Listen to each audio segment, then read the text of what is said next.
Dentro dessas relações que terminam em feminicídios dessa maneira, tudo, é possível que essas relações se resgatem? Ou elas já passaram do ponto, não teve um, Eu acho que mal teve dois? passado um limite, não tem mais volta. O amor requer cuidado, né? É que nem cristal, quebrou. Você pode colar, mas vai sair água de alguma maneira. E você sabe o que aconteceu? E você sabe, não tem como. Como é que você ficaria com um cara que tentou te matar? Ok, não conseguiu, você tá aí para contar, mas tentou. E é muito doido que te isso matar. acontece. Não, acontece, É isso mas que eu não pelo entendo. condicionamento. Porque olha só, nenhum abusador psicológico ou físico entra na vida com cara de abusador. Não. A maioria são narcisistas ou com índole psicopática, entram seduzindo. Chame todas as mulheres que foram vítimas. Elas vão dizer, entrou na minha vida me falando todos coisas são que príncipes. eu nunca... Todos Nenhum são... entrou monstro. Então tem uma tática, tem uma técnica, tá? Então assim, por que é fácil cair? Porque o início é muito bom. É muito bom. Porque também a gente ia falar assim, essas meninas são burras. Não, não são burras. Eles também têm uma estratégia muito bem feita. A questão é quando o racional assume o comando, tira o emocional de iludir, porque você fala assim, mas ele era assim. Meu amor, não era. Aquilo fazia parte de um jogo que no início tem que ser assim. Era Ele uma jogou muito estratégia. bem. Não, mas não tem fundo, amor.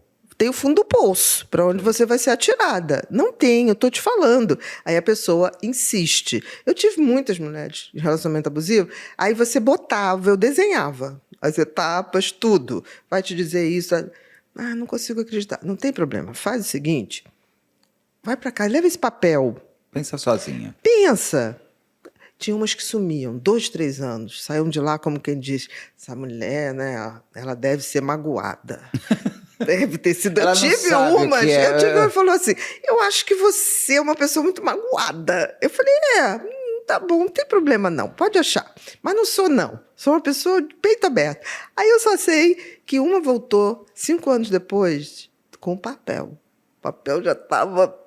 Eu falei, podia ter passado a limpo. Não, vou colocar no computador, imprime. Exatamente. Aí ela, aconteceu tudo que você falou. Aí eu falei, e qual foi o último episódio? Ele tentou me matar. Eu consegui fugir porque eu acionei o vizinho. E tinha um vizinho que era policial. Então, a coisa ali... Aí ela falou assim, mas eu devo te dizer, tudo que você falou eu entendi desde o início, mas eu não queria acreditar, porque eu pensava na minha cabeça, eu investi tanto nesse relacionamento para dar errado. Então, assim... As pessoas estão dispostas a não abrir mão por um investimento que leva à morte. É que nem você dizer assim, olha, essas ações, não sei não, Beto, mas isso está meio esquisito, não sei. Você vê que aquilo é uma coisa que surgiu do nada do mercado, supervalorizou, estou fora, preciso... Porque aquilo vai dar em nada. Essas coisas meteóricas, a gente sabe disso. Mas todas têm aquela coisa tipo assim, mas não é possível. Se eu me comportar assim, vai voltar a ser, porque ele era assim. Eu falei, não era. E esse tempo está mudando, né? Está sendo mais curto. A gente fazia casais de 5, 6, 7, 20 anos para chegar no feminicídio. Hoje eu estou fazendo casais de 1 ano. Sim. Esse ciclo está muito mais rápido, né? Por quê? Torno a te dizer. Porque hoje esse cara, que é abusador... entra na rede social, ele vai catar as mulheres, são facilmente manipuláveis. Ele sempre será abusador, ele não é abusador com aquela mulher especificamente. Ele tem esse encaixe do abuso. Em geral, você tem o perfil. Em geral, você tem o perfil. É o que eu chamo do HPP, História Patológica Pregressa. Tá. Agora, vamos supor que o cara nunca teve uma história. Por isso que ele vai sempre buscar quem se encaixa. Ele estuda o perfil.